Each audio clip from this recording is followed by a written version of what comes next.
Pada 7 Agustus 2025, kebijakan perdagangan baru antara Amerika Serikat dan Indonesia mulai berlaku, menandai babak baru dalam hubungan ekonomi kedua negara yang telah lama terjalin. Perubahan ini menjadi tonggak penting yang menandai pergeseran besar dalam lanskap perdagangan global, dengan dampak yang dirasakan jauh melampaui kedua negara. Pemerintahan Presiden Donald Trump memperkenalkan struktur tarif timbal balik yang inovatif. AS akan mengenakan tarif 19% untuk impor dari Indonesia, turun signifikan dari usulan awal sebesar 32%. Langkah ini diambil setelah negosiasi panjang dan pertimbangan dampak ekonomi bagi kedua belah pihak. Sebagai imbalannya, Indonesia akan menerapkan tarif 0% untuk semua barang AS, memberikan produk Amerika akses bebas bea masuk ke pasar Indonesia yang sangat besar dan berkembang pesat.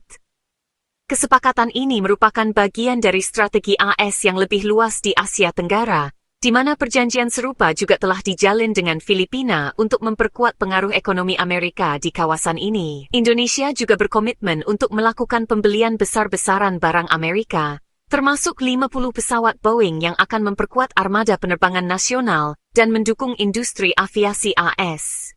Selain itu, Indonesia akan mengimpor produk energi senilai $15 miliar, memperdalam kerjasama di sektor energi yang vital bagi pertumbuhan ekonomi kedua negara.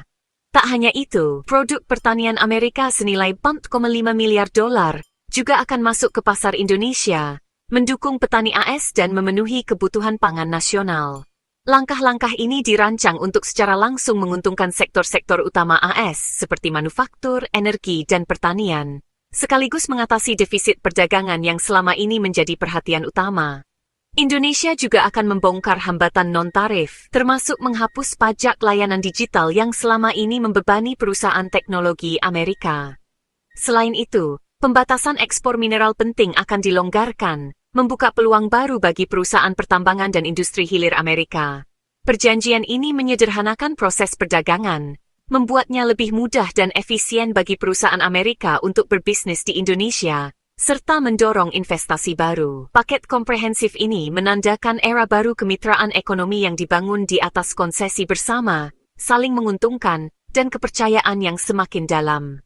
Kesepakatan tarif timbal balik ini lebih dari sekadar angka. Ini adalah penataan ulang strategis prioritas perdagangan, yang akan membentuk masa depan hubungan ekonomi kedua negara. Dengan langkah berani ini, kedua negara bertaruh pada integrasi yang lebih dalam, pertumbuhan bersama, dan masa depan yang saling menguntungkan di panggung global.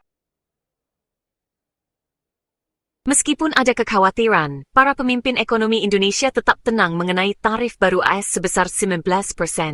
Purbaya Yudi Sadewa, Ketua Lembaga Penjamin Simpanan Indonesia, menekankan kekuatan ekonomi Indonesia terletak pada pasar domestiknya, bukan ekspor. Konsumsi domestik menyumbang 62% dari PDB Indonesia, menyediakan fondasi yang stabil. Jika digabungkan dengan investasi domestik, hampir 89% aktivitas ekonomi dihasilkan secara internal. Sektor ekspor, yang secara langsung terpengaruh oleh tarif, relatif kecil. Purbaya mendesak industri untuk fokus meningkatkan efisiensi dan memanfaatkan peluang internal. Dengan memodernisasi dan menurunkan biaya produksi, perusahaan Indonesia dapat tetap kompetitif. Tarif adalah katalis untuk perbaikan industri, bukan penyebab kepanikan. Populasi Indonesia yang besar, lebih dari 280 juta, menciptakan pasar konsumen yang kuat dan dinamis, yang menjadi fondasi utama perekonomian nasional. Pasar domestik yang luas ini melindungi ekonomi dari guncangan eksternal, seperti krisis global atau fluktuasi harga komoditas. Permintaan domestik terus tumbuh, didorong oleh kelas menengah yang meningkat, urbanisasi yang pesat, dan e-commerce yang berkembang pesat di seluruh negeri. Sebagian besar bisnis Indonesia, terutama usaha kecil dan menengah, berfokus melayani kebutuhan pasar lokal yang beragam dan terus berkembang. Dengan demikian, banyak dari mereka tidak terpengaruh oleh tarif ekspor atau perubahan permintaan global. Bahkan jika beberapa pabrik yang berorientasi ekspor menghadapi tantangan, ekonomi secara keseluruhan tetap stabil berkat konsumsi domestik yang kuat. Kehilangan pekerjaan di satu sektor seringkali diimbangi oleh pertumbuhan dan penciptaan lapangan kerja di sektor lain yang melayani kebutuhan masyarakat Indonesia.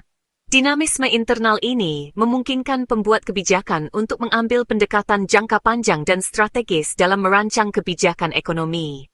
Kekuatan ekonomi sejati Indonesia terletak pada pasar lokal yang ramai, inovasi digital, dan platform online yang menghubungkan jutaan konsumen. Memelihara dan memperkuat pasar domestik ini adalah kunci untuk kemakmuran yang berkelanjutan dan masa depan ekonomi Indonesia yang lebih cerah. Investasi domestik adalah pilar lain dari ketahanan ekonomi Indonesia. Modal yang dihabiskan untuk memperluas bisnis dan infrastruktur membangun kapasitas produktif bangsa. Lingkungan perdagangan baru mendorong perusahaan untuk berinvestasi lebih banyak di pasar lokal. Sebuah perusahaan tekstil misalnya, mungkin beralih dari ekspor ke menciptakan produk untuk konsumen Indonesia. Pemerintah dapat mempercepat pergeseran ini dengan insentif pajak dan peningkatan infrastruktur.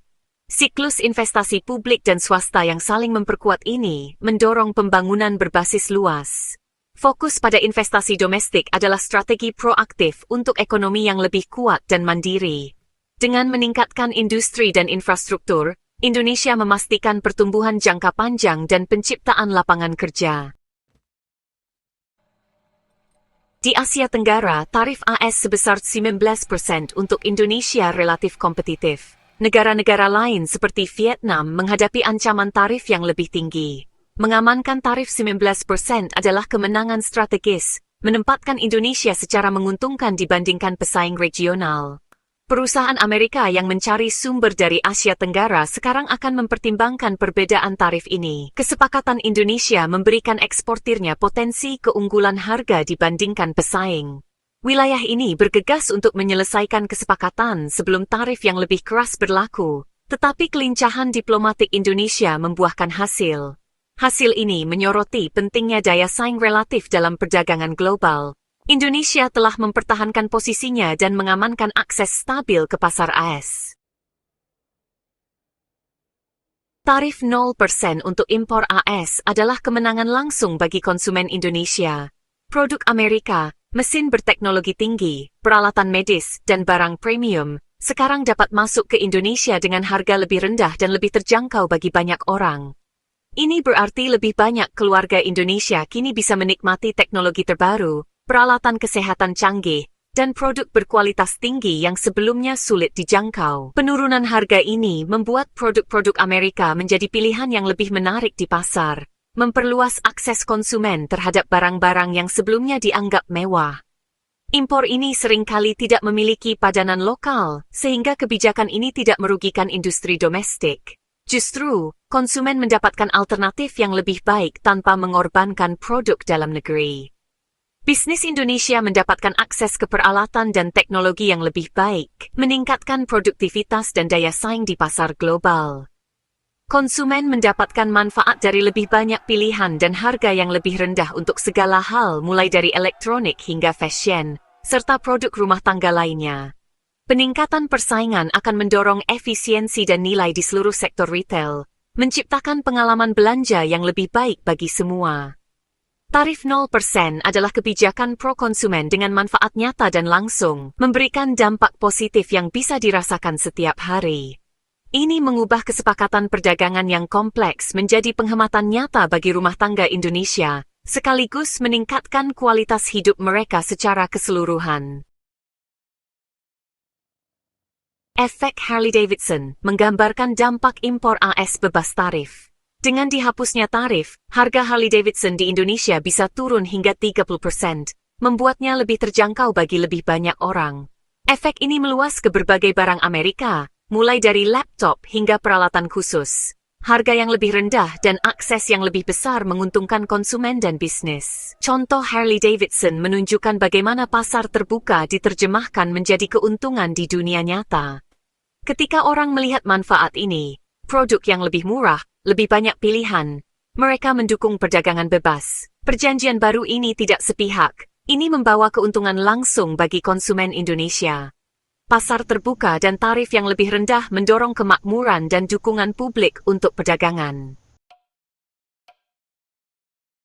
Tarif 19% adalah panggilan bangun bagi industri Indonesia. Efisiensi sekarang sangat penting. Purbaya Yudi Sadewa mendesak perusahaan untuk fokus pada keunggulan operasional, bukan hanya ketentuan perdagangan.